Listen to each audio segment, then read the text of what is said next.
И вот если мы с вами пойдем сейчас обратно, то вы почувствуете, как мы с вами будем приближаться к пляжу, и как кадр будет становиться все красивее и красивее. Сейчас он сфокусируется. Так, я жду. Ну давай же. Вот, смотрите на это. Ведь это же не нарезка кадров, это я прямо с вами сейчас иду. Это каждый из вас может такое снять.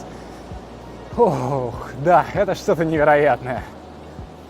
И вот, как видите, пляж становится все меньше и меньше. Уже вода забирает себе территорию обратно. К 5 часам все будет в воде. И затем уже с утра снова, примерно к 9, пляж станет максимально широким. И так будет повторяться вновь и вновь.